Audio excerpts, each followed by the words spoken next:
Hi, I'm Bill Lanham. Hi, Bill. Why don't you tell me a little bit about what you do currently? Everything is music. It's pretty diverse. I play, I perform, I record, I have a studio, I build studios, I do all the wiring for studios for major artists. I tour at a tech position for major artists, and I buy and sell gear for studios and for guitarists and all kinds of stuff like that. Right on. Everything music. So you grew up in Long Beach, and one of the things I was curious about was, do you have a sense that your passion for music in any way was connected to the Long Beach Unified's kind of focus on the arts when we were going to school? I don't know. I always had it from my family, but it was always available at school. I started in the third grade, with learning trombone, and everything was available. So I don't know any different. I can't say it was influential as much as I could say it was there. It was available. If it's not available, it'd be a different story. And I know that things have done this. It was neat to be able to take that out of the family environment into the school environment too, because I've always been drawn to the music. So having it be there, I'd like to say it was influential, but I don't have any other experience. So I don't really have any contrast for that. Right. So talk about your family. How was music? What role did it play in your family growing up? Oh, my dad was playing guitar in bluegrass bands when I was in elementary. I used to go watch him play all the time. And he helped me get started with the guitar.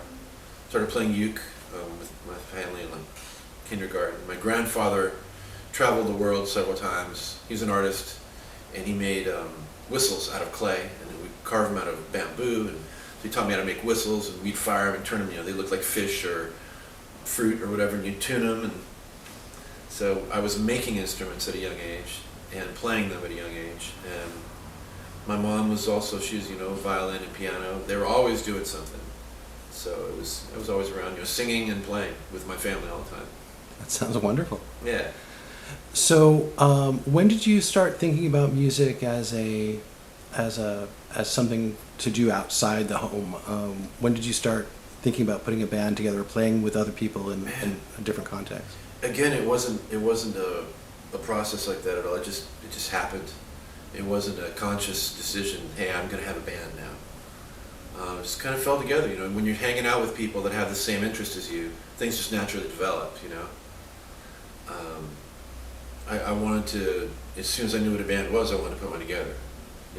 Going to Longfellow in Bixby Knolls, they just 3rd grade, 4th grade, 5th grade, 6th grade, anytime. They had a talent show there or whatever, I put something together. It's as soon as I was aware that organization could happen for me, I put something together. So talk about that. What was it that you put together? What was it that you got started involved? Early on, elementary school, you're just figuring everything out, and life, everything's new. So the kids I was hanging out with, some of them were interested in music. Everybody was listening to, the radio was huge then. Mainstream radio was a little bit different back then. It wasn't just a bunch of silly product make you, for you to go out and consume more silly products. It was actually people listening to different FM radio stations to hear something new.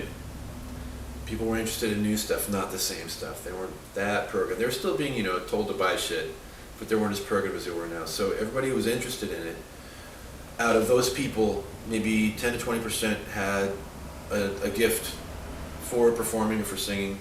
Some people loved to sing and it turned into karaoke because they were awful and out of tune, Other people picked up instruments and got to know. That's when you're defining your interests and developing your talents. During that time, anything was possible. I could get together with 1 or 2 people and just sing or play guitar. It was different because we were all developing. So it was different every time. For talent shows, sometimes the people that would be running those would put scripted skits together or pieces of music, and I just learned those and I picked them up. I had a really quick ear, and I was down for learning anything new again at that point, because that's when you're growing. When did you start doing stuff that was more original? Right away, and I've kind of actually steered away from that. I'm too old to be a pop star. I'm not interested.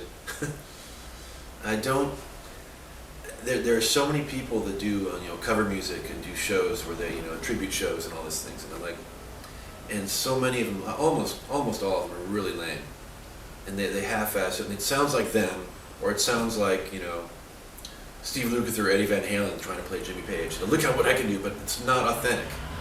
I've done a lot of stuff in the last few years where I'll do a whole Zeppelin show, or I'll do a whole Cramps show, or I'll do Suburban Lawns, a great Longish band. I'll do cover shows, and I'll try to be as authentic about it as I can. I always enjoyed that. Turn my phone off. I always enjoyed that, and I had my own ideas and my own voice, and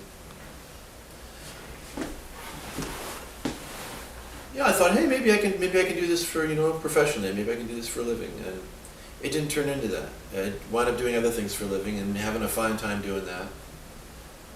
Again, all music related, but the original stuff, the most fun I ever had was doing an improv band, where we had no set list, no songs. Just get there. Sometimes just make sounds.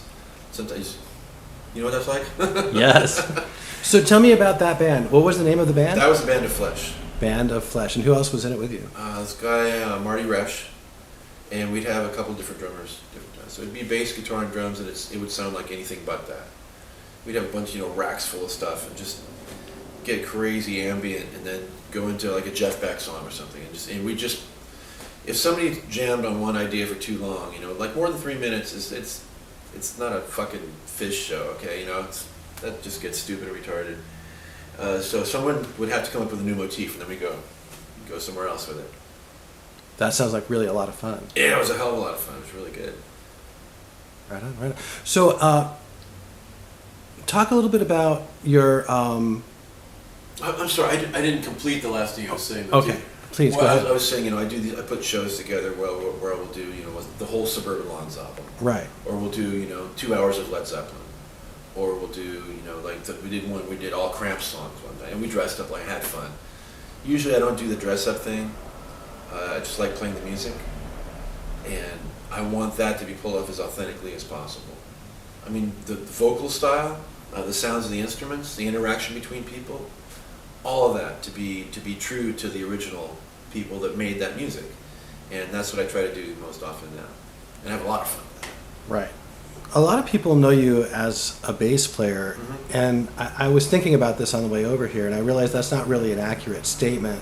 You're a player of many basses. And I just had to ask you, you have, how would you describe your relationship with bass collecting? Oh, well, basically I have all the shit that no one else wanted. I got a bunch of weird basses.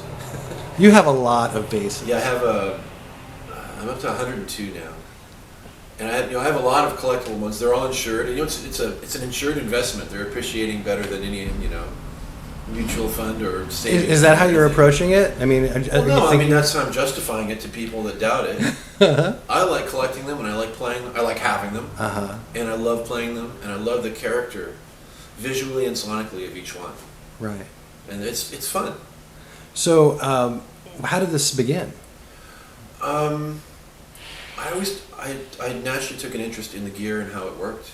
Instruments, amps, PA systems, and then computers and software and modular synths. I remember a group called the Hard, the Soft, and the Modular, which is hardware synths, software synths and plugins, and then modular synths. So there's so many approaches to it now. I got into building those as well. So I liked all sides of it. I got into the technical side, and I wanted to know how different things worked. So I got a bunch of different things, and I wound up building for people, making more money, and be able to buy more stuff for the collection, and more tools to use, more instruments to play. So the technical side got me more into the collecting side. Gotcha. Yeah, and now let's talk a little bit about the modular. You have a beautiful modular setup that you've pretty much built from scratch, right? Yeah, three of the cells of it, or they call it MTM format, and I've been building those for the last 12 years.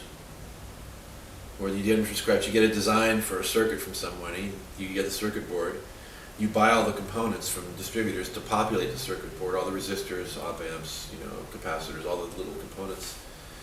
You get a CAD program to design a panel. You ship that off to a place in Seattle that makes these aluminum panels and coats them and prints them and stuff. And then you build the thing, you wire it all together, you calibrate it, you test it, and you put it in the rig and you use it. It's really That's fun. amazing. So, and have you been creating work in your studio using your modular system, or is that just something that you use as a pastime? What are you using? It's been more of a hobby, but I have done stuff. I've played live through it too, which is super fun. I like running audio through it because it'll mangle the hell out of audio.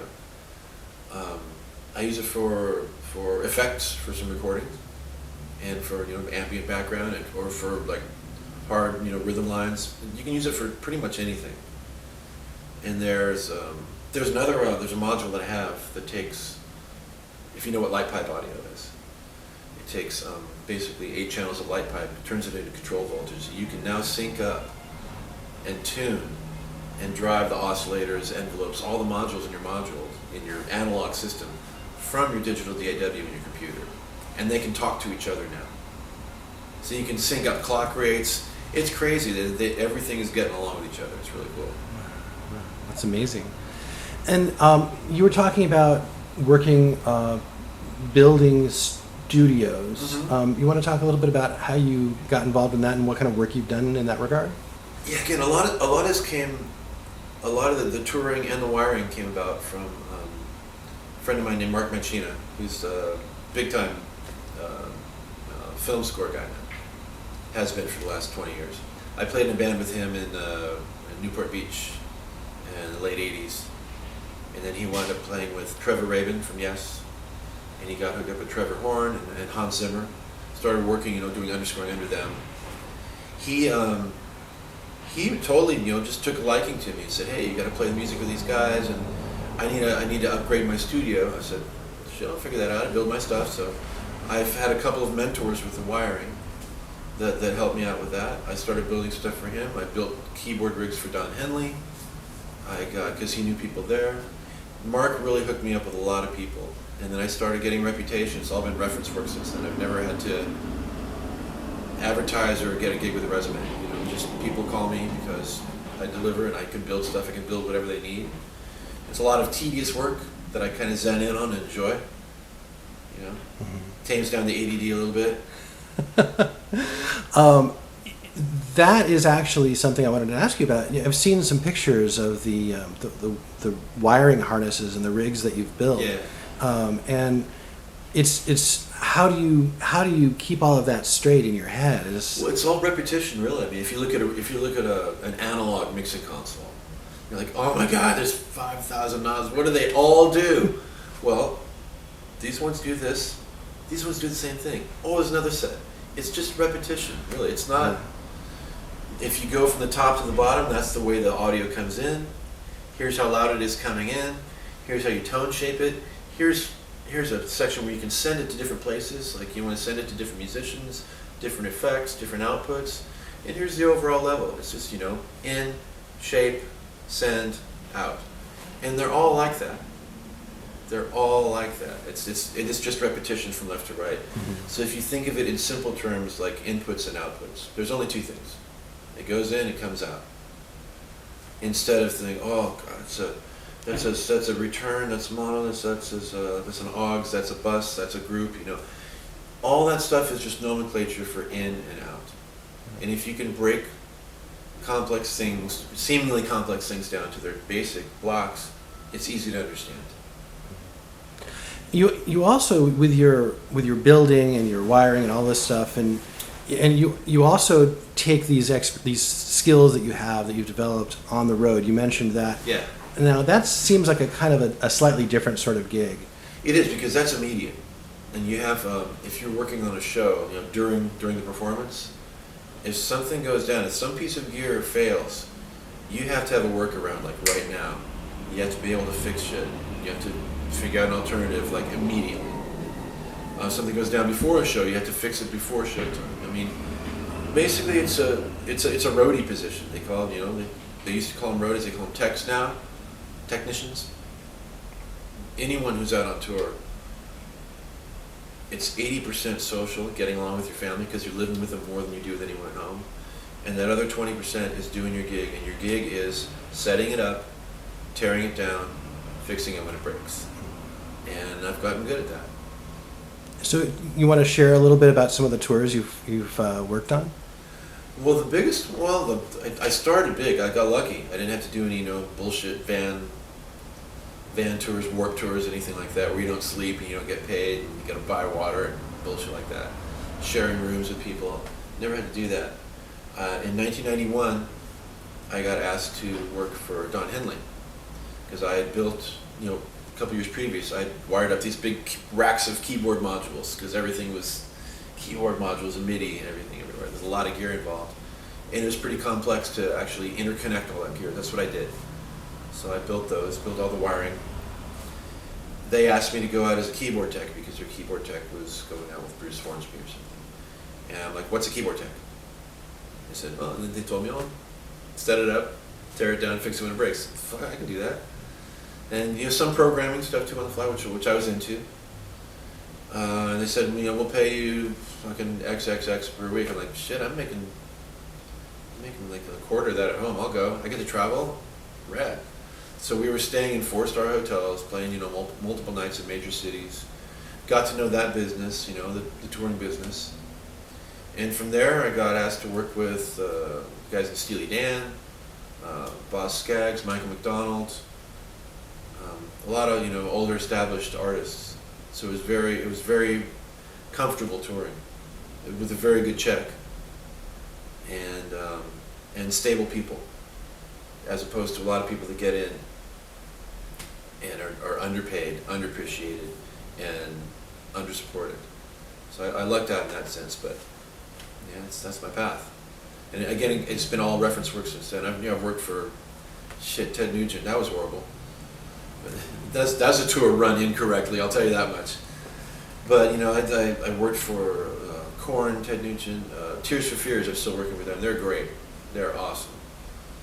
A lot of 80s band. Last year, I worked for Spandau Ballet, ABC, Orchestral Manuvers in the Dark, Psychedelic Furs, and Tears for Fears.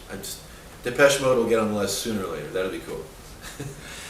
and that must be really kind of fun to just be able to see the band do their thing from a unique perspective, I guess, too.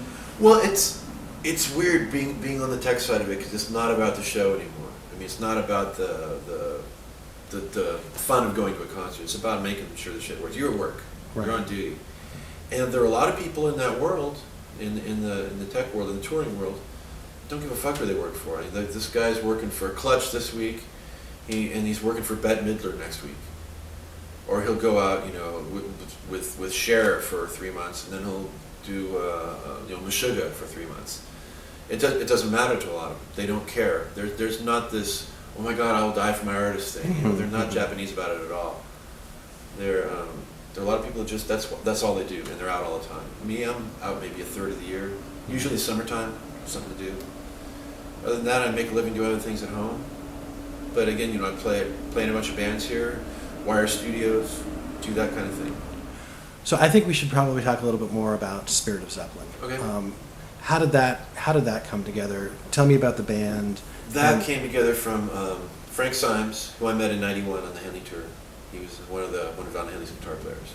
He's played with a bunch. He played with Mick Jagger. He's the MD for the Who now, the musical director for the Who. Has been for the last 3 years. Also for Roger Daltry when he goes out solo. I've known Frank again since '91, and he was one of the first guys at that level that said, "Hey, let's throw a jam. Let's see what happens." I'm like, yeah, let's play some music. So we did, and got along great. And me and him had a band called Crimson Crowbar. We did an album. It was just fun, just a goofy rock band, He plays of that period of Zeppelin. He grew up watching them. They were a new thing for him, and he loves them. And he approaches it correctly, as Page would. I mean, Page is sloppy as hell. I don't like the way he executes his brilliant ideas at all. But Frank gets it, and he sounds right. Mark Roman's the drummer, has been a Zeppelin fanatic forever. I'm sorry I get into too much detail. You have to get this. You have to condense this. This is great. This is great. But Mark Roman's, I've known him since I was a kid. He used to live around the block from my grandparents. And he's been a John Bonham fanatic since he figured out what a drum was. So I got those two guys together just for the hell of it. So let's play some Zeppelin, because I don't like listening to Led Zeppelin. I don't like it. I just think it's horribly recorded, terribly executed, great ideas. It's great music, but I just think I don't get the vibe, the hippie thing, the sloppy. I think they could have done better for themselves, but everybody will argue with me about that. But I'm not a Zeppelin fan, but I'm a fan of good music, and I'm a fan of getting these guys together. There's no other two guys that I would ever play that music with. They come together, and it's a fucking machine, man. It's really, really a joy to play with them. And they bring me up, because they're so good at those two roles, the drums and the guitar, which are the two, Robert Plant is a great frontman, but the drums and the guitar, those are the icons that everybody looks up to in rock and roll. Well, but we have to be honest and say that John Paul Jones is no slouch. Well, no, he was the silent, he was the silent guy, the glue that kept it together and arranged a lot of stuff. An amazing musician. Yeah, and well-rounded. He's all into the arty side. Doing stuff with Dimana Galas and doing stuff with Josh Homme, and he's still a current guy, Yeah, yes. And he's into stuff. He does all these benefits down in Cabo. He's got a place down there, and he's always playing out. He's always out and about. You see him down there all the time. He has a lot of benefits for schools and stuff around there. He's active. He's a real. He's still hippie-ish about it. He still supports a lot of people. That's great. He doesn't hide out. Yeah, he's great. But I mean, as far as musicians though, that want to be in that front role, the guitar player or so many people worship Bonham and so many drummers. I mean, there are tribute bands everywhere that dress up like him and play like him. And Jason Bonham does a tour. I might be doing the tour with Jason Bonham, but in a tech position. So playing with those guys, getting those two together, and having it work as well as it does, makes me happy, and it turns a lot of the people on too. We have people that come.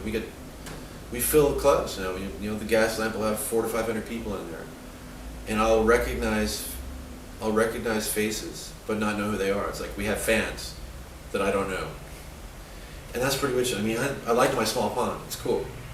Now, one of the things I had to ask you about. Okay, you mentioned Frank, and there was a rather momentous connection that you made between Frank and Scott. Mm-hmm. You want to share that story? Oh yeah. Playing at the Dubliner, just doing covers, whatever comes to mind. We always go in without a set list, and whenever we feel like playing, we play. I put together different people all the time. So I called Frank to play, and I called Scott Tavares to play. And again, that combination worked out so well that Frank called Scott to audition for Roger Daltry when he's going out doing a solo tour. And Scott got the gig. So then Scott went out and played with Roger Daltry for a couple of years. And then when Frank started doing The Who, he basically left with The Who. They were on tour. Zach Starkey was playing drums. And Scott got this call. I mean, pretty much every drummer's dream call. It was midway through the tour, and Zach Starkey couldn't play a show. Yeah, he wrecked his wrist, I think. Yeah, I don't know what the whole story is, but for some reason he couldn't do it, and he wasn't going to be able to do it again for a while. This is during like an arena show, the morning of in San Diego. So Scott got a call from Frank, says, "Hey, dude, get in your car, come down here. We need you to play Quadrophenia tonight, and we're going to do a long sound check." And Pete says, "It's cool. We're going to go with the show. If not, we're going to cancel it and give people money back. We really need to pull this off." And Scott said, I mean, this is secondhand, but I think Scott said, "I don't know Quadrophenia. I know Tommy. I know that." He says, "Learn it. Come down now." So a friend of mine drove Scott down, and he's listening to Quadrophenia, charting it out the whole way down. They did, I think, a 3-hour sound check, and Pete gave a thumbs up, and Scott played with them for the next 2 years. Played drums with the Who. That's insane. Pretty badass. Yeah, pretty badass. But if you hadn't, like you said, you pull people together. That's what any connection is. It's just right. Good people bring good people together. Right. So, and then, what are you working on now? Right now, I've gotten pretty deep into collecting these old vintage amps that are screwed up and fixing them. I like doing that. They'll all be available for rental, and I'm staying at home doing a lot of building, and doing a little bit of recording, and playing in my bands locally. Just kind of chilling out. No real plan. Just kind of having a good time right now. What kind of recording are you doing? Stuff. I'm doing mixes for other people. I'm doing a lot of live tracks for people. There's a band they do a Smashing Pumpkins thing. They're doing really well, and I do all their backing tracks. So they have they have orchestral stuff. They're a 3-piece band. So when they have orchestral stuff like on Today or Tonight, one of the Smashing Pumpkins songs, I record all that stuff for them and then give them a click track with it so the drummer can play with it. I did the same thing for Johnny Vatos, Oingo Boingo. Doing tracks for those guys. Wow, so they can perform with it and have all the extra percussion stuff and still be able to play all their orchestral stuff, percussion stuff, extra guitars, whatever needs to happen. So that's great. That's the kind of recording we do right now. Oh, that's great. That's really fun. And are you going to be going back on the road anytime soon, or do you have any? I might be going out with Jason Bonham in May, and then in June I'm going to Europe with Tears for Fears again. Very cool. Well, thanks, man. Is there anything else you want to talk about? I don't know, man. I don't think about this stuff. I just kind of do it. I don't keep track of it as much as I keep track of schedule what I'm going to do today. That's pretty much it. Right. Okay. Well, thank you, man. I appreciate it.